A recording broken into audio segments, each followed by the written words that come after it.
तुकडेबंदी सुधारणा विधेयक 2025 एकमतानं मंजूर झालं। कायद्यामध्ये सुधारणा केल्यानं नगरविकास कायद्यावर आता परिणाम होणार नाही।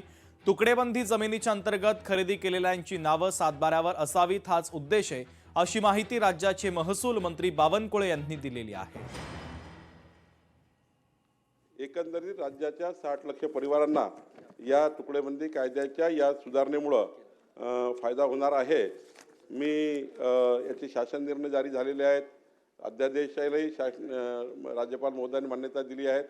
फक्त आता हे बिल या सभागृहात एकमताने मंजूर करावं, जेणेकरून या राज्यातल्या तुकडेबंदी कायदा आता या परिसराकरता नगरपालिका, नगरपंचायती, महानगरपालिका, ग्रोथ सेंटर्स, आरपी मधले रिजनल प्लॅनमध्ये जिथे रहिवासी बेल्ट दाखवलेला आहे, रहिवासी क्षेत्र दाखवलेलं आहे, त्यांना या ठिकाणी या तुकडेबंदी कायद्याचा फायदा होईल। तुकडेबंदी आजच्या सुधारणेचा यांना फायदा होणार आहे आणि म्हणून सभागृहाने ही सुधारणा मान्य कर।